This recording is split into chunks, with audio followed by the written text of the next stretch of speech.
سامعین کرام، آپ سن رہی ہیں ایک دلچسپ اردو جاسوسی کہانی جس کا نام ہے سنائپر۔ اس کہانی کے مصنف ہیں ریاض عاقب کوہلر اور یہ اس سلسلے کی قسط نمبر 30 ہے۔ مجھے امید ہے آپ کو میری یہ کاوش پسند آ رہی ہوگی۔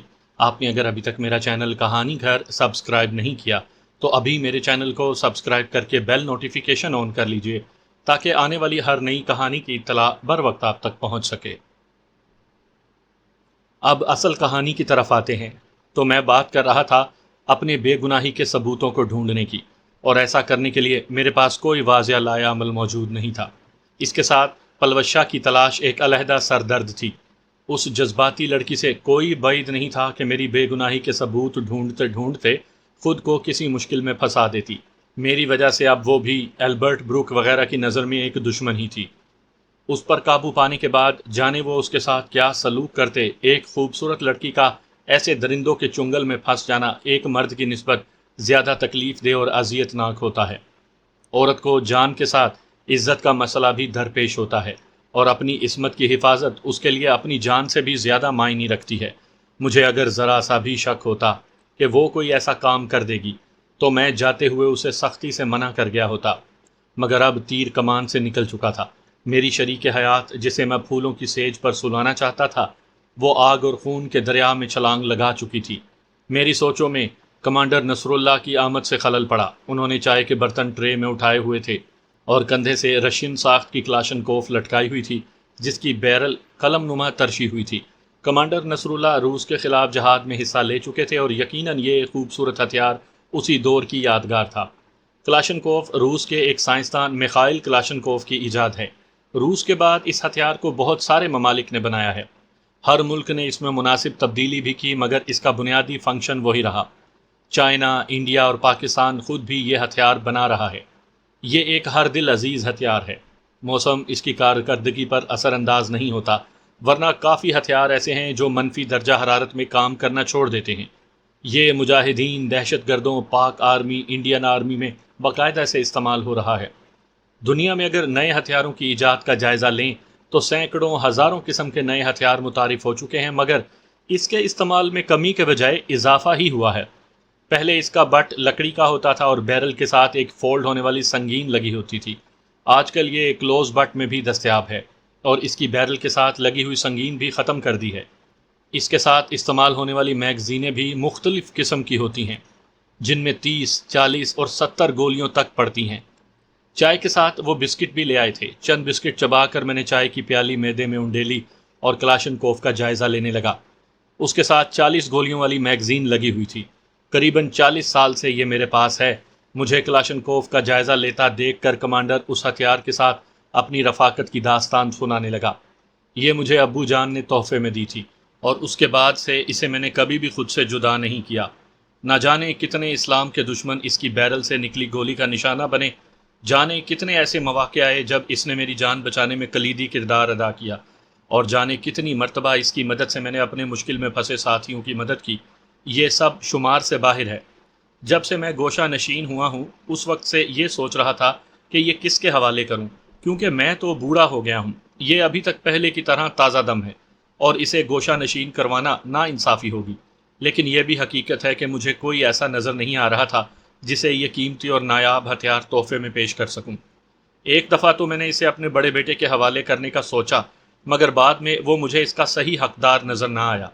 وہ اسے اس طرح استعمال نہیں کر سکتا جس طرح میرا دل چاہتا ہے۔ اب آپ کو دیکھ کر لگا کہ میری تلاش ختم ہو گئی۔ میں ہنسا۔ چچا جان، میری تعریف میں آپ نے کچھ مبالغہ نہیں کر لیا؟ وہ صاف گوئی سے بولے، جو باتیں مجھ تک پہنچی ہیں اگر وہ سچ ہیں پھر تو مبالغہ نہیں ہے۔ بہرحال میں آپ کی توقعات پر پورا اترنے کی کوشش کروں گا۔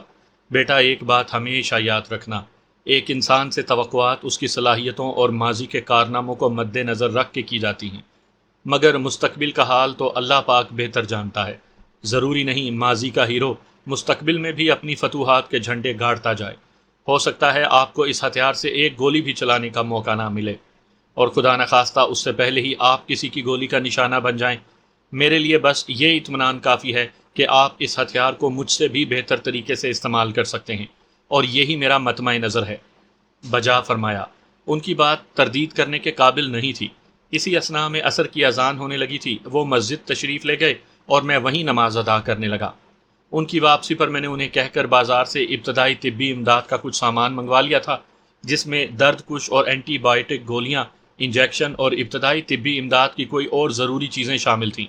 میں جس علاقے میں جا رہا تھا وہاں کچھ بھی ہو سکتا تھا، اور یہ سامان میرے لیے بہت ضروری تھا۔ گولی لگنے کے حادثے سے میں 2 بار گزر چکا تھا۔ ایک بار خود مجھے گولی لگی تھی اور دوسری بار میری جان حیات پلوشہ نے حماقت کا ارتکاب کرتے ہوئے خود کو گولی ماری تھی۔ گو یہ بات تو ہمیں تربیت ہی میں بتا دی جاتی ہے کہ ابتدائی طبی امداد سے متعلق سامان کتنا ضروری ہوتا ہے، لیکن ان 2 حادثوں کے بعد تو مجھے صحیح یقین ہو گیا تھا۔ کمانڈر نصر اللہ نے ایک مخصوص سفوف کی چھوٹی سی تھیلی بھی میرے حوالے کی تھی۔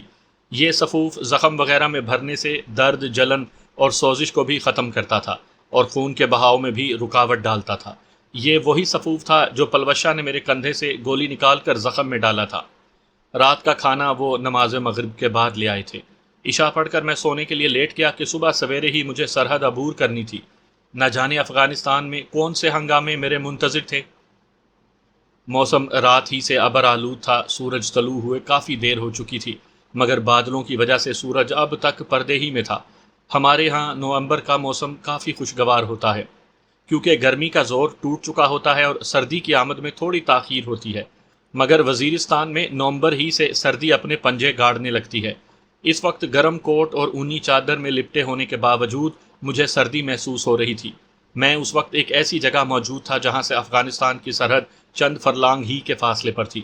وہاں تک کمانڈر نصر اللہ کا بڑا بیٹا موٹر سائیکل پر بٹھا کر لے آیا تھا۔ وہ مجھے سیدھی سڑک کے بجائے پہلے کھڑکلے لایا اور وہاں سے مزید جنوب کی طرف لا کر اس جگہ اتار دیا۔ وہ تو الوداعی مصافحہ کر کے رخصت ہو گیا اور میں اس درہ نما راستے کو دیکھنے لگا جہاں سے مجھے وہ پہاڑی عبور کرنا تھی۔ کمانڈر نصر اللہ کے بیٹے کے نظروں سے اوجھل ہوتے ہی میں نے قدم آگے بڑھا دیے۔ تھوڑی دیر چلنے کے بعد سردی کا احساس زائل ہو گیا تھا۔ پیدل چلتے ہوئے کم از کم یہ فائدہ ضرور ہوتا ہے کہ سردی نہیں لگتی۔ بارش کے خطرے کے پیش نظر میں نے کلاشنکوف کی بیرل زمین کی طرف کر کے کندھے سے لٹکائی ہوئی تھی۔ ہوا کافی تیز چل رہی تھی۔ وہ درہ نما راستہ عبور کرتے ہی مجھے اپنے سامنے پہاڑوں کا ایک وسیع سلسلہ پھیلا نظر آیا۔ تھوڑی سی ڈھلان اتر کر میں ایک کھلے نالے میں سفر کرنے لگا۔ نالے میں پتھر کی بڑی بڑی چٹانوں کے ساتھ ساتھ جھاڑیوں کے جھنڈ بھی موجود تھے۔ ہوا کی شدت میں آہستہ آہستہ اضافہ ہونا شروع ہو گیا تھا۔ ایسی تیز ہوا میں چادر اوڑھنا ذرا مشکل ہی ہوتا ہے۔ میں نے چادر کو بھی مفلر کی طرح چہرے سے لپیٹ لیا تھا۔ یہاں سامعین کی معلومات کے لیے عرض کرتا جاؤں کہ اس وقت افغانستان کی سرحد عبور کرنا چنداں دشوار نہیں تھا۔ پہاڑیوں میں بڑے بڑے ایسے خلا موجود تھے جہاں سے گزر کر دونوں طرف آیا جایا جا سکتا تھا، لیکن اب پاکستان آرمی نے تمام سرحد پر کانٹے دار تار کی ایک اونچی باڑ لگا کر ایک بہت بڑی رکاوٹ پیدا کر دی ہے۔ اس باڑ کی نگرانی کے لیے نگرانی ٹاور بھی قائم کیے گئے ہیں۔ پہاڑی علاقوں میں سفر کرتے ہوئے سب سے بڑا مسئلہ سمت کا تعین ہوتا ہے۔ نالوں کے موڑوں، پہاڑیوں کے بے ترتیب پھیلاؤ، درختوں کی بہتات اور ایک جیسے مناظر سے مشرق مغرب کی پہچان ہی ختم ہو جاتی ہے۔ سمتوں کی پہچان کے لیے رات کے وقت تو ستارے مدد دیتے ہیں اور دن کے وقت یہ سہولت سورج مہیا کرتا ہے۔ موسم ابر آلود ہونے کی وجہ سے کمپاس کو استعمال کر کے سورج اور ستاروں سے بے نیاز ہوا جا سکتا ہے، مگر بدقسمتی سے اس وقت میرے پاس کمپاس موجود نہیں تھا۔ البتہ ایک سنائپر ہونے کے ناطے اتنا تجربہ ضرور تھا کہ میں کمپاس کے بغیر بھی سفر کی سمت کو درست رکھ سکتا تھا۔ سول اور آرمی کے مابین سمتوں کی پہچان میں سب سے بڑا فرق یہ ہے کہ سول لوگ مغرب کی سمت کو اہمیت دیتے ہیں کیونکہ اس جانب کعبہ شریف بنتا ہے، مگر آرمی میں ساری اہمیت شمال کی ہے، اور اس کی وجہ یہ ہے کہ شمال کی سمت کو پہچاننا آسان ہے۔ شمال کی سمت کی پہچان کے لیے 2 چیزیں بہت اہم ہیں۔ پہلی چیز کمپاس ہے۔ قطب شمالی کے قریب کینیڈا کے شمال کی طرف بوتھیا نامی ایک جزیرہ ہے جس میں مقناطیس کا بہت بڑا ذخیرہ پایا جاتا ہے۔ مقناطیسی سوئی کو اگر عمودی محور پر اس طرح لٹکایا جائے کہ وہ افقی فضا میں آزاد گھوم سکے تو وہ اس مقناطیسی ذخیرے کے سمت میں رہے گی۔ کمپاس مقناطیس کی اسی خاصیت سے فائدہ اٹھاتے ہوئے ایجاد کیا گیا ہے۔ کمپاس کی سوئی کا رخ ہمیشہ سمت شمال کی جانب رہتا ہے۔ دوسری چیز قطبی ستارہ ہے جو قطب شمالی کے اوپر چمکتا رہتا ہے اور کبھی بھی اپنی جگہ تبدیل نہیں کرتا۔ خوش قسمتی سے اس ستارے کی پہچان بہت آسان ہے کیونکہ کچھ مخصوص جھمکے اس کے گرد گھڑی کی سوئیوں کی مخالف رخ حرکت کرتے رہتے ہیں۔ یہاں یہ بات مد نظر رہے کہ زمین کی محوری اور مداری حرکت کی وجہ سے آسمان بھر کے تمام ستارے حرکت کرتے نظر آتے ہیں۔ تمام ستارے مشرق سے طلوع ہوتے ہیں اور مغرب میں جا کر غروب ہو جاتے ہیں۔ یہ ستارے 24 گھنٹوں میں اپنا چکر مکمل کرتے ہیں اور مکمل چکر سے کچھ زائد فاصلہ بھی طے کرتے ہیں، جو پورے چکر کے 365 حصے کے برابر ہوتا ہے۔ اس طرح جو ستارہ آج رات کے 9 بجے آسمان پر جس مقام پر دکھائی دے گا، کل اس مقام پر مقررہ وقت سے 4 منٹ پہلے پہنچ جائے گا۔ اس طرح ہفتے میں آدھا گھنٹہ اور 3 ماہ کے بعد 6 گھنٹے کا فرق پڑے گا۔ شمال کی پہچان کے لیے اور بھی کئی طریقے ہیں، مگر میرا مقصد سامعین کی سکھلائی نہیں۔ یہ تو برسبیل تذکرہ تھوڑی بہت معلومات اس لیے آپ لوگوں کے گوش گزار کر دیتا ہوں تاکہ آپ کے دماغ میں فوجیوں کے کام کرنے کے طریقہ کار کی وضاحت ہوتی رہے۔ بادل آہستہ آہستہ گہرے ہوتے جا رہے تھے۔ میرے قدموں کی رفتار میں تیزی آ گئی۔ اس کے ساتھ ہی میری نظریں دائیں بائیں کسی مناسب آڑ کی تلاش میں سرگرداں ہو گئیں، کیونکہ بارش ہونے کی صورت میں مجھے کسی پناہ کی ضرورت پڑتی۔ ہلکی ہلکی بارش شروع ہوئی، لیکن ہوا کی وجہ سے یہ ہلکی بارش بھی زیادہ محسوس ہو رہی تھی۔ چند بوندیں گرنے کے بعد ان بوندوں نے یوریا کھاد کی طرح سفید دانوں کی شکل اختیار کر لی۔ یہ اس بات کا مظہر تھا کہ موسم زیادہ سرد ہو گیا ہے اور کسی بھی وقت باقاعدہ برف باری ہو سکتی ہے۔ جن علاقوں میں برف پڑتی ہے وہاں برف باری کی ابتدا یوریا کھاد کی طرح سفید دانوں سے ہوتی ہے، بلکہ جب اپریل مئی میں برف باری ختم ہونے لگتی ہے تب بھی یہی صورتحال نظر آتی ہے۔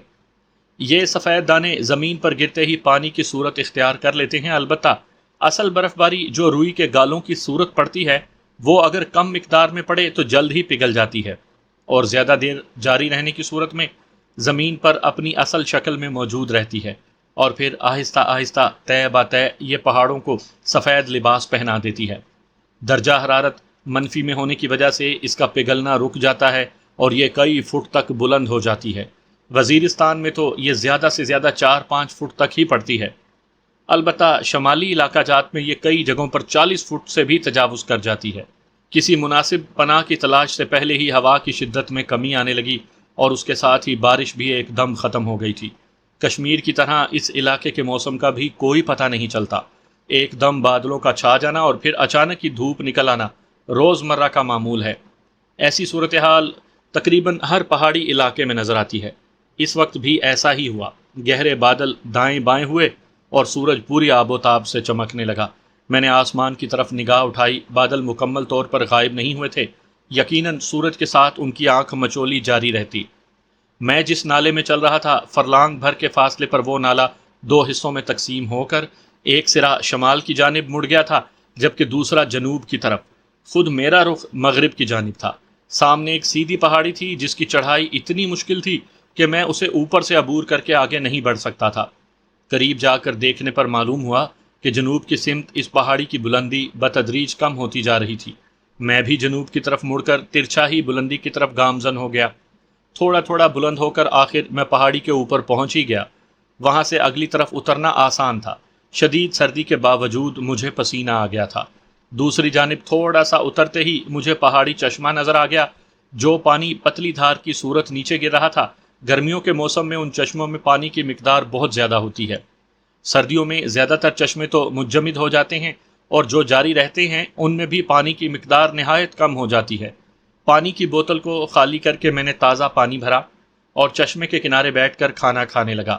دیسی گھی سے چپڑی ہوئی روٹیاں جن پر چنے کی دال کا سالن پڑا تھا، سردی کی وجہ سے روٹیاں اکڑ کر سخت ہو گئی تھیں۔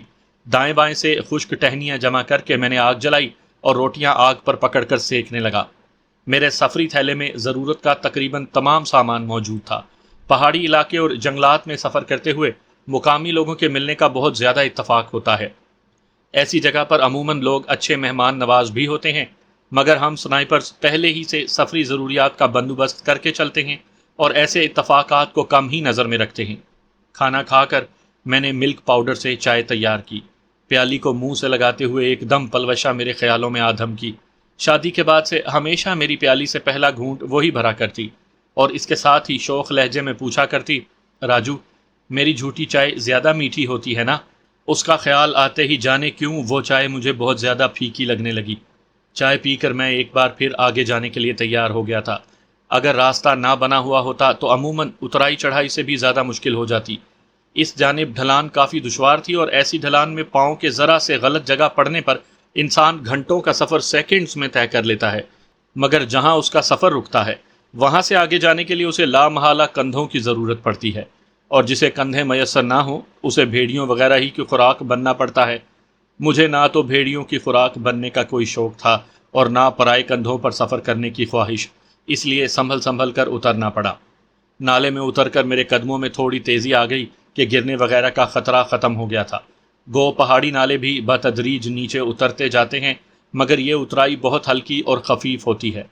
سورج کے نظر آنے کی وجہ سے میرے لیے سمت کا تعین مشکل نہیں رہا تھا۔ سپہر تک میں بغیر کسی خاص واقعے کے آگے بڑھتا رہا۔ اس دوران بادلوں اور سورج کی آنکھ مچولی جاری رہی، مگر بارش نہیں ہوئی۔ میری نظریں ایک بار پھر کسی مناسب جگہ کی تلاش میں سرگرداں ہو گئیں جہاں میں رات گزار سکتا۔ اگر موسم صاف ہوتا تو میں درختوں میں مچان بنانے کو ترجیح دیتا، مگر بادلوں کی وجہ سے میں کھلے آسمان تلے لیٹنے کا خطرہ مول نہیں لے سکتا تھا۔ ایک تو یوں بھی سردی کافی زیادہ تھی، جبکہ میرے پاس ہلکا سا سلیپنگ بیگ موجود تھا جو کسی بیرونی امداد کے بغیر سردی کا مقابلہ نہیں کر سکتا تھا۔ بیرونی امداد سے میری مراد آگ کا الاؤ اور سر پر چھت کی موجودگی تھی۔ جلد ہی مجھے تنگ دہانے کا ایک چھوٹا سا غار نظر آ گیا تھا۔ دہانے کے سامنے اگی ہوئی گھنی جھاڑی کی وجہ سے غار کا دہانہ صاف نظر نہیں آتا تھا۔ میری نظر بھی بس اتفاقاً ہی اس پر پڑی تھی۔ سورج ڈوبنے میں ابھی تک تھوڑی دیر تھی۔ میں گھنٹہ پون گھنٹہ اپنا سفر جاری رکھ سکتا تھا، مگر آگے سر چھپانے کے لیے کسی کوئی مناسب ٹھکانے کا ملنا متعین نہیں تھا، اس لیے میں نے وہیں رات گزارنے کا فیصلہ کر لیا۔ سب سے پہلے میں نے جھاڑیوں سے ٹہنیاں توڑ کر جھاڑو بنایا اور غار کا فرش صاف کیا، اور پھر رات کو جلانے کے لیے خشک لکڑیاں اکٹھی کرنے لگا۔ لکڑیاں اکٹھی کر کے میں نے دائیں بائیں فرلانگ دو فرلانگ کے علاقے میں گھوم کر پانی کا چشمہ تلاش کرنے کی کوشش کی، مگر مجھے ناکامی ہوئی۔ زیادہ تگ و دو میں نے اس لیے بھی نہیں کی تھی کہ مجھے بس وہاں رات ہی گزارنی تھی۔ واپس غار کی جانب آتے ہوئے میری نظر 3 افراد پر پڑی۔ وہ اچانک ہی جھاڑیوں کے جھنڈ سے نکلے تھے۔ ایک کے کندھے پر کلوز بٹ کی کلاشنکوف لٹکی تھی، جبکہ 2 خالی ہاتھ تھے۔ البتہ ان کے پاس پستول وغیرہ کی موجودگی ممکن ہو سکتی تھی۔ انہوں نے بھی مجھے دیکھ لیا تھا۔ قریب پہنچنے پر میں نے انہیں سلام کہا۔ سلام کا جواب دیتے ہوئے کلاشنکوف والے نے معنی خیز لہجے میں پوچھا، کہاں سے آ رہے ہو بھائی؟ میں نے کہا انگور اڈے سے۔ یہ بتانے میں مجھے کوئی قباحت نظر نہیں آئی تھی۔ اس علاقے کے تو نہیں لگتے، کہاں کا ارادہ ہے؟ اس مرتبہ بھی ہتھیار بردار ہی نے پوچھا تھا۔ باقی 2 خاموش کھڑے عجیب سی نظروں سے مجھے گھور رہے تھے۔ یقیناً اس نے میرے لہجے کے فرق سے مجھے پہچانا تھا۔ وزیرستان کی پشتو پشاور میں بولی جانے والی پشتو سے بالکل مختلف ہے، بلکہ پنجابی زبان کی طرح ہر علاقے کی پشتو کے لہجے اور الفاظ کی ادائیگی میں اچھا خاصا فرق ہے۔ مجھے پشتو پر تو عبور تھا، مگر میں پشاوری لہجے میں پشتو بولتا تھا۔ وزیرستان کے لوگوں کا لہجہ بالکل عجیب سا ہے، اتنا کہ شروع میں تو میں ان کی بات سمجھ ہی نہ پاتا تھا۔ البتہ چند ماہ کے بعد میری سمجھنے کی الجھن تو دور ہو گئی تھی، لیکن ابھی تک میں ان کا سا لہجہ نہیں اپنا سکا تھا۔ اس معاملے میں پلوشہ بہت تیز تھی۔ وہ وزیرستان، پشاور، کرک، لکی مروت ہر لہجے کی پشتو بول سکتی تھی۔ میرے ساتھ رہتے ہوئے وہ اچھی خاصی پنجابی بھی بولنے لگی تھی۔ مختلف زبانیں سیکھنے کے معاملے میں اس میں خدا داد صلاحیتیں موجود تھیں۔ میں نے تیکھے لہجے میں کہا، یقیناً اس علاقے میں بسنے والے تمام پیدائشی یہاں کے تو نہیں؟ صحیح کہا، اس نے اس بات پہ سر ہلاتے ہوئے کہا۔ ویسے بہت اچھی رائفل رکھی ہوئی ہے، کیا میں دیکھ سکتا ہوں؟ یہ کہتے ہوئے اس نے رائفل لینے کے لیے میری جانب ہاتھ بڑھا دیا۔ ان کی شکلوں سے واضح نظر آ رہا تھا کہ وہ آوارہ گرد قسم کے اچکے تھے۔ اس علاقے میں مجاہدین بھی 2-2 3-3 کی ٹولیوں میں نظر آ جاتے ہیں، مگر ان کے چہروں پر ایک خاص قسم کی نرمی اور پاکیزگی ہوتی ہے۔ یہ تینوں تو شاید 5-6 ماہ سے نہائے بھی نہیں تھے۔ ایسے لٹوروں کے بارے میں مجھے کمانڈر نصر اللہ پہلے سے مفصل طور پر آگاہ کر چکے تھے کہ یہ اچکے ہتھیار دیکھنے کے بہانے لیتے ہیں اور اسی ہتھیار سے صاحب ہتھیار کا کام تمام کر کے آگے بڑھ جاتے ہیں۔ لیکن مجھے ایسے لوگوں سے نمٹنے کا طریقہ آتا تھا۔ میں خوش دلی سے بولا، ہاں یہ لو۔ کندھے سے کلاشنکوف اتارتے ہوئے میں نے میگزین اتار کر جیب میں ڈال لی اور اس کے ساتھ ہی نیفے میں اڑسا گلاک بھی ہاتھ میں پکڑ کر بظاہر پستول کا جائزہ لینے لگا۔ اب وہ خالی کلاشنکوف سے تو مجھے نشانہ بنا نہیں سکتا تھا، اور اپنے کندھے سے لٹکی کلاشنکوف اتارنے کی کوشش میں وہ پستول کی گولی کا نشانہ بن جاتا۔ میری حکمت عملی دیکھتے ہوئے اس کی آنکھوں میں پیدا ہونے والی چمک ماند پڑ گئی تھی۔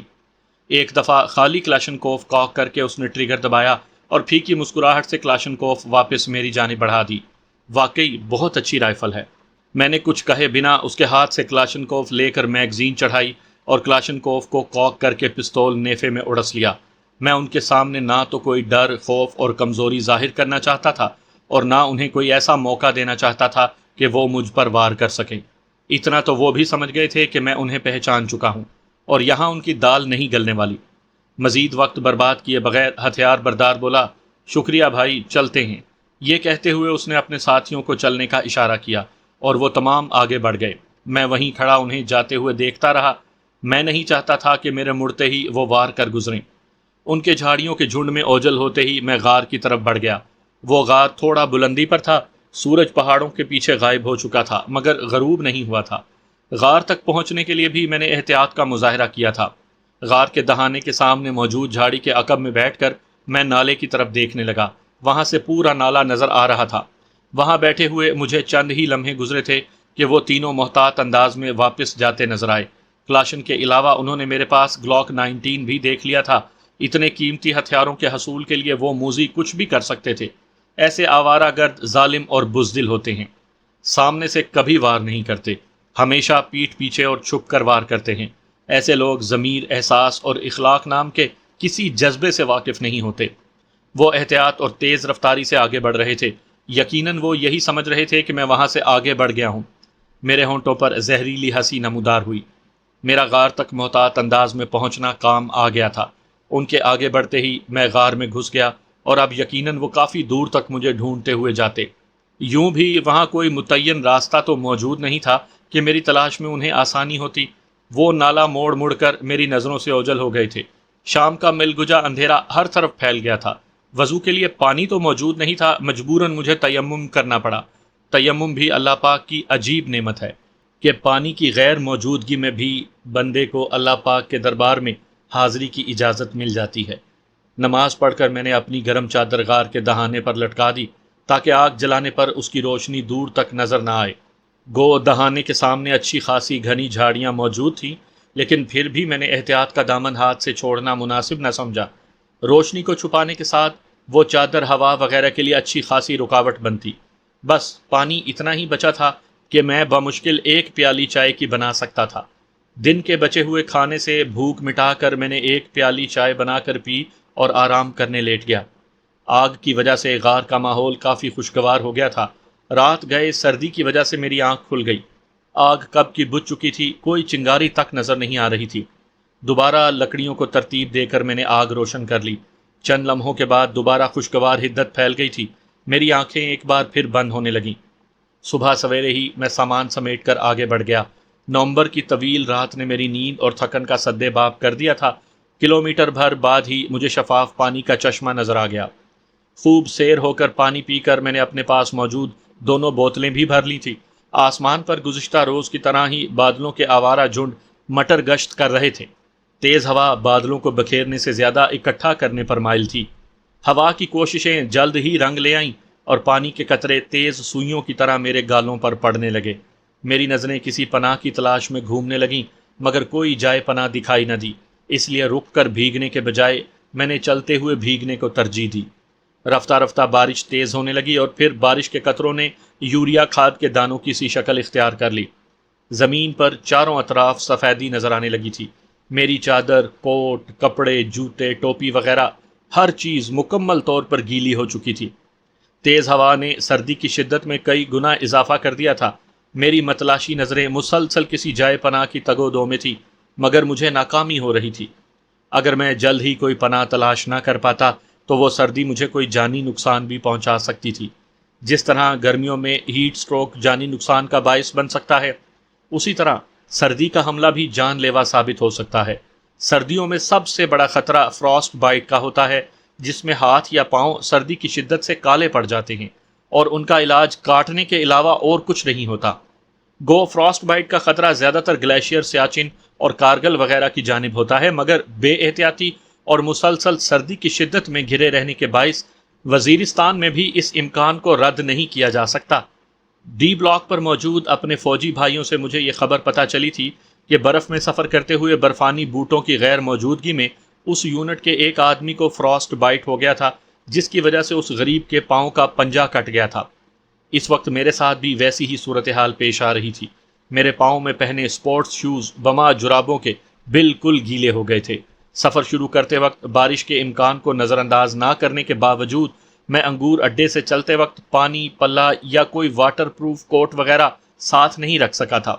نتیجے میں مجھے اس قسم کی صورتحال سے واسطہ پڑ گیا تھا۔ یوریا کھاد کی شکل کے سفید دانے ایک ہی تسلسل سے گر رہے تھے اور پھر ان دانوں نے روئی کے گالوں کی شکل اختیار کر لی۔ ہوا کی تیزی میں بھی کوئی فرق نہیں پڑا تھا، صورتحال پہلے سے زیادہ خراب ہو گئی تھی۔ اگر ہوا رک جاتی تب بھی سردی کی شدت میں کمی آ جاتی، کیونکہ برف باری ہوتے وقت اگر ہوا نہ چل رہی ہو تو سردی اتنی زیادہ محسوس نہیں ہوتی۔ البتہ تیز ہوا سردی میں اضافے کا باعث بنتی ہے۔ برفانی طوفان سے دکھاؤ کے حالات بھی ابتر ہو گئے تھے۔ بمشکل چند گز کے فاصلے تک ہی دیکھا جا سکتا تھا۔ ایسی صورتحال میں کسی غار وغیرہ کا ملنا اور بھی مشکل ہو گیا تھا۔ اچانک میری نظر پتھر کی ایک بڑی چٹان پر پڑی جس کے ساتھ گھنی جھاڑیاں بھی موجود تھیں۔ میں اس کے ایک کونے میں دبک کر بیٹھ گیا۔ گو اس وقت ہوا کے چلنے کی سمت کا تعین نہیں کیا جا سکتا تھا کہ کبھی ہوا مشرق کی جانب سے آتی محسوس ہوتی، کبھی مغرب اور کبھی شمال و جنوب کی طرف سے، مگر اس وقت میری ایک جانب وہ بڑی چٹان تھی، دوسری جانب گھنی جھاڑی، عقب میں پہاڑی کی ڈھلان اور سامنے اٹھی ہوئی زمین۔ سر پر بھی چٹان نے سایہ کیا ہوا تھا۔ ہوا سے جان چھوٹتے ہی چند لمحوں کے لیے تو مجھے بہت اچھا محسوس ہوا تھا، لیکن رفتہ رفتہ گیلے کپڑے مجھ پر کپ کپی طاری کرنے لگے۔ اس سردی سے مجھے آگ کی تپش ہی نجات دے سکتی تھی، مگر ایسی حالت میں آگ کسی کرامت سے ہی جلائی جا سکتی تھی، اور کرامت کا ظہور اللہ پاک کی طرف سے کسی ولی اللہ کے ہاتھ میں ہوتا ہے۔ مجھ جیسے گناہ گار کو تو دنیاوی اسباب ہی بروئے کار لانا پڑتے ہیں۔ میرے پاؤں سن ہونے لگے تھے، ٹانگیں کپ کپا رہی تھی اور باقی جسم پر لرزہ طاری تھا۔ ہاتھ البتہ کچھ بہتر حالت میں تھے کہ میں نے چمڑے کے دستانے ڈالے ہوئے تھے۔ مجھے یوں محسوس ہو رہا تھا کہ رگوں میں دوڑتے خون کی رفتار میں کمی آنے لگی ہو۔ وہ اذیت مجھ جیسے سخت جان سنائپر کی برداشت سے بھی باہر ہونے لگی تھی۔ اچانک میرے دماغ میں پلوشہ کا خیال آیا کہ کہیں وہ بھی اس طوفان میں نہ پھنس گئی ہو۔ وہ پھول سا بدن رکھنے والی نہ جانے اس سردی کو کیسے برداشت کرتی۔ میں دل ہی دل میں اللہ پاک سے اس کی بہتری کی دعا مانگنے لگا۔ کچھ دیر مزید وہاں گزار کر مجھے لگنے لگا کہ شاید میں وہیں اکڑ کر مر جاؤں گا۔ مجبوراً ایک بار پھر آڑ سے باہر آنا پڑا۔ چلتے ہوئے کم از کم مرنے کا خطرہ تو نہ رہتا۔ زمین پر 6-7 انچ سے زیادہ برف پڑ چکی تھی اور ابھی تک برف کے رکنے کے کوئی آثار نظر نہیں آ رہے تھے۔ بعض اوقات تو برف باری 3-4 دن بلکہ ہفتہ ہفتہ مسلسل جاری رہتی ہے، اور ایسا عموماً برف باری کی شروعات میں ہوتا ہے کہ موسم کی پہلی برف باری پہاڑوں کو سفید کفن پہنا کر ہی رکتی ہے، اور اس برف باری میں اگر کسی شخص کو سر چھپانے کا ٹھکانہ نہ مل سکے تو اسے بھی زندگی سے ہاتھ دھونا پڑتے ہیں۔ آگ میں جلنے کی طرح سردی میں جمنا بھی انتہائی اذیتناک اور دردناک ہوتا ہے۔ اس بات کا اندازہ لگانے کے لیے اتنا کہنا کافی ہوگا کہ جہنم کے عذابوں میں سردی کے عذاب کا بھی ذکر ہوا ہے۔ پیدل چلتے ہوئے میں دوبارہ ہوا کے عذاب کا شکار تو ہو گیا تھا، مگر بیٹھے رہنے کی حالت میں جو پاؤں سن ہو رہے تھے اور جسم کا خون جمتے ہوئے محسوس ہونے لگا تھا، وہ کیفیت جاتی رہی۔ میں صبح بغیر ناشتے کے چلا تھا کہ پانی کے نہ ہونے کی وجہ سے میں چائے نہیں بنا سکا تھا۔ پانی ملنے کے بعد بھی میں نے چائے کا ارادہ دوپہر کے کھانے تک مؤخر کر دیا تھا، اور اب چائے کی طلب کے ساتھ مجھے سخت بھوک لگ گئی تھی۔ چائے بنانے کا تو کوئی موقع نہیں تھا، البتہ بھوک کا سد باب ہو سکتا تھا۔ جھاڑیوں کی آڑ لے کر میں نے پشت پر لٹکے تھیلے سے بسکٹ کا پیکٹ نکال کر کھانے لگا۔ بسکٹ کے 2 پیکٹ چبا کر مجھے پانی کی حاجت محسوس ہوئی۔ میرے پاس موجود بوتل میں پانی اتنا ٹھنڈا ہو چکا تھا کہ میں 2-3 گھونٹ سے زیادہ پانی نہیں پی سکا تھا۔ سفری تھیلے کو دوبارہ پشت پر لاد کر میں چل پڑا۔ بسکٹ کھانے کے بعد بدن میں تھوڑی طاقت آ گئی تھی، جس سے میری رفتار میں بھی اضافہ ہو گیا تھا۔ اب مجھے اس وقت تک چلتے رہنا تھا جب تک سر چھپانے کی کوئی مناسب جگہ نہ مل جاتی۔ وزیرستان ایسا علاقہ ہے جہاں دور دراز کی پہاڑیوں میں لوگوں نے گھر بنائے ہوتے ہیں۔ یہ لوگ اکتوبر کے آخری اور نومبر کے اوائل ہی میں سردی سے بچاؤ کی غرض سے میدانی علاقوں کا رخ کرتے ہیں، جہاں فروری مارچ تک وقت گزار کر یہ گرمیوں کے آنے سے پہلے واپسی کا رخ کرتے ہیں۔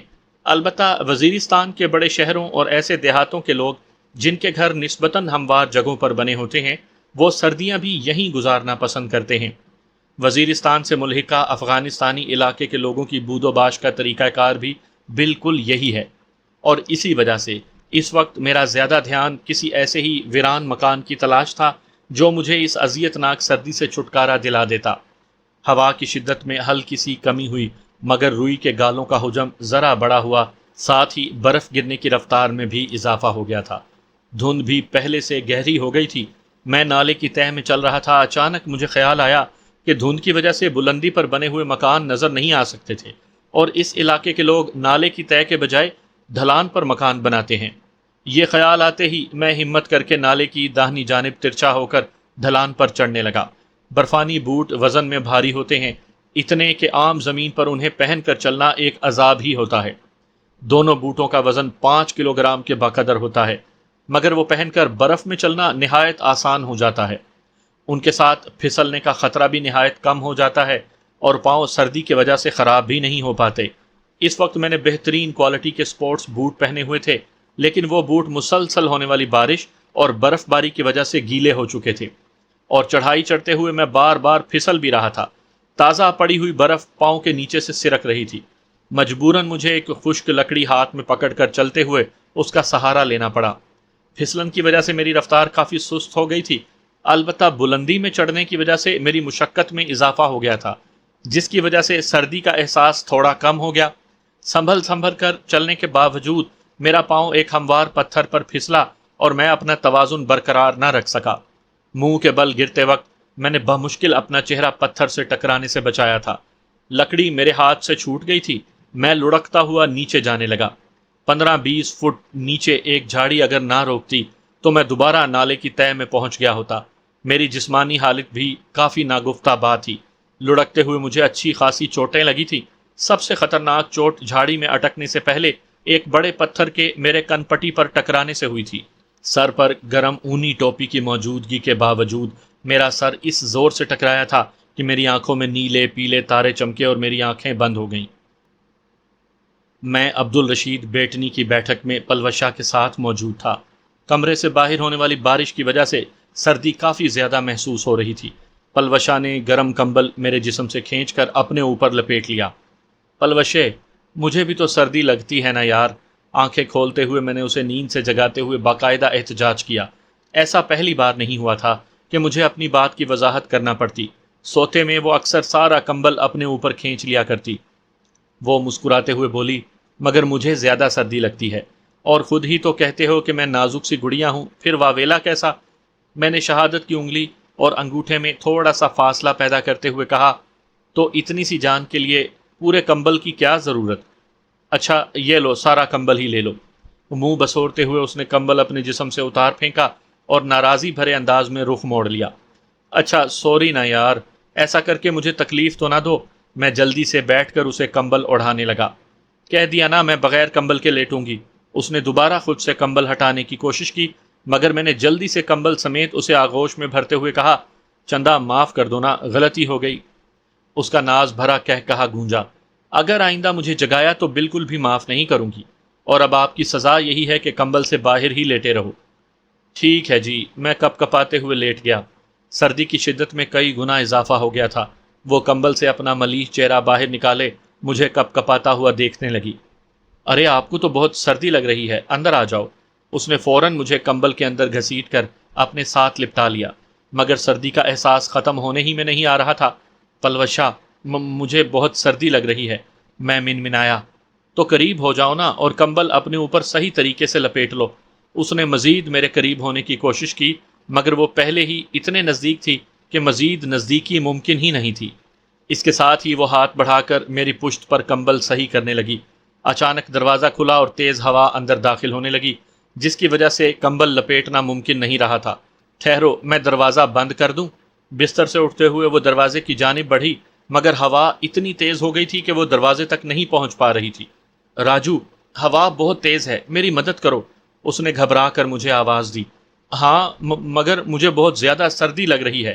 میں نے اٹھنے کی کوشش کی، مگر میرا جسم جیسے سن ہو گیا تھا اور میں چاہ کر بھی حرکت نہیں کر پا رہا تھا۔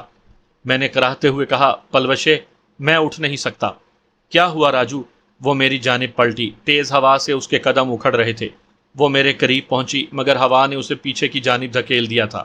اسے دور جانے سے روکنے کے لیے میں نے پوری کوشش کر کے جسم کو حرکت دی، تاکہ اس کا اپنی جانب بڑھا ہوا ہاتھ تھام سکوں، اسی وقت میری آنکھ کھل گئی۔ میں اوندھے منہ جھاڑی میں الجھا ہوا تھا۔ ہوا اسی شدت سے جاری تھی۔ برف باری کے رکنے کا بھی کوئی امکان نظر نہیں آ رہا تھا۔ میں نے دستانے والا گیلا ہاتھ کن پٹی پر پھیرا، جہاں چوٹ لگنے کی وجہ سے درد کی لہریں اٹھ رہی تھیں۔ زمین میں گڑے پتھر سے میری کن پٹی بہت زور سے ٹکرائی تھی۔ تھوڑی دیر کن پٹی سہلا کر میں کوشش کر کے اٹھ بیٹھا۔ میرے پورے جسم میں درد ہلکورے لے رہا تھا۔ ایسی صورتحال سے میرا پہلی بار پالا پڑا تھا کہ میری ساری تربیت، ساری برداشت اور ساری مہارت دھری کی دھری رہ گئی تھی۔ مجھے اپنا زندہ بچ جانا ناممکن نظر آ رہا تھا۔ کہتے ہیں مرنے سے پہلے انسان کو وہی خیالات آتے ہیں جیسا کہ وہ روزمرہ کی زندگی گزار چکا ہوتا ہے۔ ہر وقت اللہ کا ذکر کرنے والوں کے لب پر ذکر جاری ہو جاتا ہے۔ تلاوت کے شوقین حضرات کلام مجید دہرا رہے ہوتے ہیں۔ حدیث سے محبت کرنے والوں کی زبان نبی پاک صلی اللہ علیہ وآلہ وسلم کے فرمان سے تر ہوتی ہے، اور مجھ جیسے دنیا دار کو وہی پلوشہ نظر آ رہی تھی جسے شاید میں نے سب سے زیادہ سوچا تھا۔ سر جھٹک کر میں نے نا امیدی بھری سوچوں کو دور پھینکا اور کوشش کر کے کھڑا ہو گیا۔ میری کلاشنکوف 2-3 گز اوپر پڑی تھی۔ کلاشنکوف کے بارے کمانڈر نصر اللہ کے آخری الفاظ میرے دماغ میں گونج کر رہ گئے تھے۔ ہو سکتا ہے کہ آپ کو اس ہتھیار سے ایک گولی بھی چلانے کا موقع نہ ملے، اور خدا نخواستہ اس سے پہلے ہی آپ کسی کی گولی کا نشانہ بن جائیں۔ گو میں کسی کی گولی کا نشانہ تو نہیں بنا تھا، مگر لگ یہی رہا تھا کہ شاید اس کلاشنکوف سے فائر کرنا میری قسمت میں نہیں تھا۔ لیکن اس کے باوجود میں وہ کلاشنکوف وہاں نہیں چھوڑ سکتا تھا۔ کلاشنکوف اٹھا کر میں نے گلے سے لٹکائی اور دوبارہ اپنا سفر جاری کر دیا۔ مجھے موسم کا مقابلہ کرنا تھا۔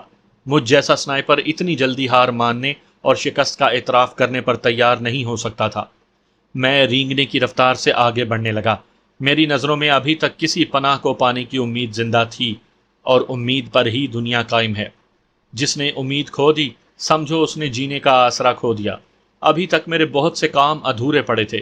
مجھے اپنی بے گناہی کے ثبوت ڈھونڈ کر خود پر لگے ہوئے الزامات کو جھٹلانا تھا۔ ایلبرٹ بروک سے اپنے بھائیوں کی شہادت کا بدلہ لینا تھا۔ اپنی پلوشہ کو تلاش کر کے واپس تلا گنگ پہنچانا تھا۔ اس کے لیے کار خریدنا تھی۔ اس کی کئی ایسی تشنہ خواہشوں کو پورا کرنا تھا جن کے وہ ہمیشہ سپنے دیکھا کرتی تھی۔ اس کے معصوم بھائی عادل کو اعلیٰ تعلیم دلوانا تھی۔ ابو جان اور پھپھو جان کو ایسے پھول سے بچوں کا تحفہ دینا تھا جس سے ان کے سارے گلے شکوے دور ہو جاتے۔ اس کے علاوہ بھی جانے کیا کیا کرنا باقی تھا۔ ذیشان میاں، موت اپنے وقت سے ٹلا نہیں کرتی۔ حضرت اسرائیل علیہ السلام کسی کے ادھورے کاموں کا نہیں، اللہ پاک کے حکم کو پورا کرنے کا ذمہ دار ہوتا ہے۔ وقت آنے پر تو ماؤں کو بھی اتنی مہلت نہیں ملتی کہ اپنے بچے کو ایک بار دودھ ہی پلا سکیں۔ کبھی مائیں جگر کے ٹکڑوں کو بلکتا چھوڑ جاتی ہیں، اور کبھی بچے ماؤں کو ہمیشہ رونے کا سامان مہیا کر کے رخصت ہو جاتے ہیں۔ کیا خوب کہا ہے کسی شاعر نے کہ سامان 100 برس کا ہے، پل کی خبر نہیں۔ امید اور نا امیدی کی کشمکش میں مبتلا میں گرتا پڑتا آگے بڑھتا رہا۔ ہمت کر کے میں نے کلائی پر بندھی گھڑی پر سے کوٹ کی اکڑی ہوئی آستین کو بمشکل ہٹا کر وقت دیکھا۔ گھنٹے والی سوئی 5 کے ہندسے کو چھو رہی تھی۔ سورج غروب ہونے میں بس آدھا گھنٹہ ہی رہ گیا تھا۔ اگر میری رات بھی اسی حالت میں گزرتی تو یقیناً مجھے مرنے سے دنیا کی کوئی طاقت نہیں بچا سکتی تھی۔ برف باری شروع ہوتے وقت میرے ذہن میں ایک بار واپس غار کی جانب لوٹنے کا خیال آیا تھا جہاں کہ میں نے گزشتہ رات گزاری تھی، مگر پھر چند کلومیٹر طے کیا ہوا فاصلہ میرے پاؤں کی بیڑی بن گیا، اور آگے کسی مناسب جگہ کے ملنے کی امید نے مجھے واپس پلٹنے نہ دیا۔ اب تو میں اس غار تک بھی نہیں جا سکتا تھا کہ نہ جانے وہ کتنا پیچھے رہ گیا تھا، اور پھر رات کے اندھیرے، دھند اور برف باری میں اس تنگ دہانے کے غار کو تلاش کرنا بھوسے کے ڈھیر سے سوئی ڈھونڈنے کے مترادف تھا۔ مل گجا اندھیرا تاریکی میں تبدیل ہونے لگا تھا۔ میں رینگنے کی رفتار سے آگے بڑھتا رہا۔ میرے قدم من من کے ہو رہے تھے۔ سردی کے ساتھ تھکن سے بھی برا حال تھا۔ میں بالکل نڈھال ہو گیا تھا۔ عام حالات میں 24 گھنٹوں سے بھی زیادہ مسلسل چل چکا تھا، مگر اس دن چند گھنٹوں نے میرا برا حال کر دیا تھا۔ اس تھکاوٹ میں زیادہ عمل دخل موسم کی شدت اور میرے گیلے لباس کا تھا۔ برفانی طوفان انسان کا سانس لینا بھی مشکل بنا دیتا ہے۔ درختوں کی بہتات کے باوجود اس علاقے میں آکسیجن لیول بہت کم ہے۔ سردی کے ساتھ مجھے سخت بھوک بھی محسوس ہو رہی تھی، مگر مجھ میں اتنی ہمت نہیں تھی کہ میں پشت پر لدے تھیلے کو کھول کر بسکٹ نکال لیتا۔ تھیلا بالکل اکڑ گیا تھا، بلکہ میرے پورے لباس کی یہی حالت تھی۔ تھیلے میں ٹارچ بھی موجود تھی، لیکن اندھیرا ہونے کے باوجود میں نے ٹارچ نہیں نکالی تھی۔ چڑھائی چڑھ کر میں نسبتاً ہموار جگہ پر پہنچا۔ چند لمحے گھٹنوں پر ہاتھ رکھ کر میں جھک کر کھڑا رہا تاکہ چڑھے ہوئے سانس تھوڑا ہموار چلنے لگیں، لیکن جو ہی سیدھا ہو کر میں نے آگے بڑھنے کی کوشش کی، ٹانگوں نے ساتھ دینے سے انکار کر دیا۔ قدم اٹھانے کی کوشش میں منہ کے بل دھڑام سے نیچے گرا اور لمحہ بھر یوں ہی پڑا رہا۔ شاید میری زندگی کا خاتمہ قریب آ گیا تھا۔ الوداع پلوشے، میں ساتھ جینے کا وعدہ نہیں نبھا سکا، مجھے معاف کر دینا چندا، اور بس کرو، واپس لوٹ جاؤ۔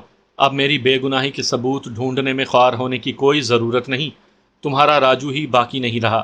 بس رونا مت اور مجھے یاد بھی نہ کرنا۔ زندگی کو الوداع کہنا اور پلوشا کو الوداع کہنا ایک ہی برابر تھا۔ اس وقت زندگی میرے ہاتھوں سے بند مٹھی میں دبی ریت کی مانند سرک رہی تھی۔ نیچے جھکا سر میں نے ذرا سا اوپر اٹھایا اور یہ دیکھتے ہی میرا دل بے اختیار دھڑک اٹھا کہ چند گز کے فاصلے ہی پر روشنی نظر آ رہی تھی۔ میں نے منہ سے آواز نکالنے کی کوشش کی، مگر ہونٹ جیسے اکڑ گئے تھے۔ میرے منہ سے نکلنے والی مدھم آواز مشکل سے میری سماعتوں تک پہنچ رہی تھی۔ برف کے اس طوفان میں یہ مدھم آواز مکان میں بند کسی آدمی کے کانوں تک کیسے پہنچتی؟ اٹھنے کی کوشش میں میں بس ہل کر رہ گیا تھا۔ ایک دم میرے دماغ میں کسی شاعر کے خوبصورت الفاظ گونجے، قسمت کی خوبی دیکھیے ٹوٹی کہاں کمند، دو چار ہاتھ جب کہ لبے بام رہ گیا۔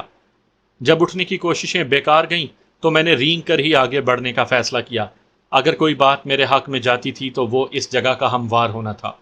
میری ٹانگیں بالکل شل ہو گئی تھیں، البتہ بازو تھوڑی بہت حرکت کر سکتے تھے۔ دستانوں کی وجہ سے ہاتھوں میں بھی ذرا سی جان باقی تھی۔ سب سے پہلے تو میں نے کوشش کر کے اپنے پشت پر لدے تھیلے سے بازو نکال کر اس سے جان چھڑائی۔ اس کے ساتھ ہی کلاشنکوف بھی میرے کاندھے سے نکل گئی تھی۔ اس بوجھ کو اتار کر مجھے ذرا سہولت ہو گئی تھی۔ اب میں آگے بڑھنے کو تیار تھا۔ بازو آگے بڑھا کر میں نے کوہنیوں پر زور دیا اور چند انچ آگے کو کھسکا، اور پھر میں مسلسل یہ حرکت دہرانے لگا۔ چند گز کا فاصلہ ناقابل عبور کھائی کی طرح میری راہ میں حائل تھا۔ میری مثال اس دودھ پیتے بچے سے بھی بدتر تھی جو دودھ کی بوتل کو خود ہاتھ سے پکڑ کر پی نہیں سکتا، بس حلق پھاڑ کر چیختا رہتا ہے کہ ماں اپنے ہاتھ سے بوتل اس کے منہ سے لگا دے، اور مجھ میں تو چیخنے کی سقت بھی نہیں تھی۔ ہمت ہارے بغیر میں انچوں کے حساب سے آگے کھسکتا رہا۔ وہ فاصلہ جسے عام حالات میں طے کرنے میں مجھے ایک سیکنڈ بھی نہ لگتا، اب وہ فاصلہ زمین و آسمان کے درمیانی خلا کے مصداق بن گیا تھا۔ لیکن کہتے ہیں مسلسل ہمت اور کوشش انسان کو کامیابی سے ہمکنار کر دیتی ہے۔ میں بھی آخر دروازے کے قریب پہنچ گیا تھا۔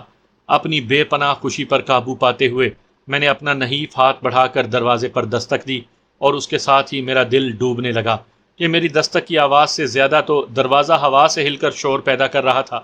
میری دستک سے جو آواز پیدا ہو رہی تھی اسے خود میرے کان نہیں سن پا رہے تھے، کمرے میں آرام کرتے لوگ خاک سن پاتے۔ چند بار کوشش کرنے کے بعد میں نے سر نیچے پھینک دیا۔ میری ساری کوشش اور محنت بیکار گئی تھی۔